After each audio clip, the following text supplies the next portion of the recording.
नमस्कार, आपके साथ मैं हूं ऋतिक सविता। स्वागत है आपका SPN9 न्यूज में। और इस वक्त की हम बड़ी खबर की बात कर रहे हैं यूपी निकाय चुनाव को लेकर। वही यूपी निकाय चुनाव जो नवंबर दिसंबर यानी कि पिछले साल होने थे 2022 में, लेकिन जनवरी आ गया। जनवरी की 10वीं तारीख है और 10वीं तारीख तक ना कोई फैसला आया और ये भी तय हो गया कि अभी चुनाव नहीं होंगे। लेकिन सबसे बड़ी बात यह है कि आखिर चुनाव क्यों नहीं होंगे, लोकतांत्रिक मूल्यों का हनन क्यों किया जा रहा है। हमारे देश में जिस संविधान पर हम चलते हैं, जिस संविधान ने हमें सिखाया है कि कैसे हमें बागडोर संभालनी है, आज उसी संविधान की पद चिन्हों पर सरकार क्यों नहीं चल रही है। बड़ी बात यह है, राज्य चुनाव आयोग जो है फैसला क्यों नहीं सुनाता है, राज्य चुनाव आयोग अपनी चुप्पी क्यों नहीं तोड़ता है। दिल्ली MCD के चुनाव टाल दिए गए थे, इतिहास रच दिया गया था कि इतिहास में पहली बार चुनाव टाल दिए गए।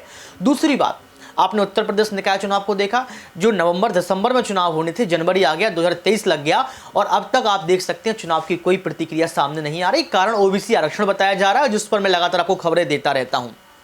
इस आरक्षण को लेकर जो है अखिलेश यादव योगी आदित्यनाथ को घेर रहे हैं, योगी आदित्यनाथ अखिलेश यादव को घेर रहे हैं। आरोप प्रत्यारोप का दौर जारी है। लेकिन इस बीच आप ये समझ सकते हैं कि राजनीति गलियारों में किस तरीके से कू कू की आवाज़ आ रही है चुनाव करवाने की। जनता कह रही है चुनाव करवाओ, लेकिन यहाँ पर कहा जा रहा है कि BJP को बहुत डर है। BJP ने जमीनी स्तर पर काम नहीं किया उत्तर प्रदेश में, उनको मौका मिला है इन कई महीनों में, यानी कि अप्रैल और मई में जो चुनाव होने हैं उसके पहले ये मौका मिल गया है BJP को अपने आप को साबित करने का। लेकिन बड़ी बात यह है कि हमारा संविधान क्या खत्म हो गया है? क्या सच में आज हम संविधान के दौर पर नहीं चल रहे हैं? क्या सच में जो नियम और कानून हमारे लिए बनाए गए उनका उल्लंघन होगा? जहां सरकार हमको सीख देती है कि अनुशासनहीनता नहीं करनी चाहिए, देश में अनुशासन बना रहे, और आज देखा जा रहा है कि सत्ता में बैठी BJP सरकार ही अनुशासनहीनता कर रही है। चुनाव को टाल देती है, चुनाव टलवा देती है, तमाम विपक्ष उनसे सवाल पूछता है तो ना ही प्रेस कॉन्फ्रेंस की जाती है। आज राहुल गांधी प्रेस कॉन्फ्रेंस कर रहे हैं, अखिलेश यादव लगातार प्रेस कॉन्फ्रेंस करते हैं। आप मुझे बताइए, यहाँ पर अगर अंधभक्त बैठे, मैं उनसे पूछना चाहता हूँ, हम अपने दर्शकों से पूछना चाहते हैं कि आप बताइए, अगर आप उत्तर प्रदेश से हैं तो योगी आदित्यनाथ ने कितनी प्रेस कॉन्फ्रेंस की हैं? आप बताइए मुझे। केशव प्रसाद मौर्य ने कितनी प्रेस कॉन्फ्रेंस की हैं?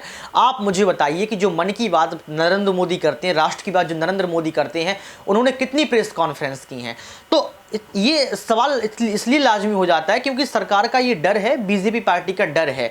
लेकिन जाते जाते एक सवाल आपसे लूँगा कि आप मुझे ये भी बताएं कि निकाय चुनाव में जो देरी हो रही है उसका सबसे बड़ा कारण क्या OBC आरक्षण का ही मुद्दा है, जिसको लगातार सरकार लेके आ रही है? क्योंकि सुप्रीम कोर्ट और तमाम कोर्ट ने यह भी कह दिया है कि चुनाव की तारीखों की घोषणा तो की ही जा सकती है, लेकिन यहाँ पर ये कुछ देखने को नहीं मिल रहा है। तो सबसे बड़ा कारण आप ही बताइए कि क्या यहाँ पर BJP डर गई है? आज के लिए सिर्फ इतना ही। देखते रहिए SPN9 न्यूज।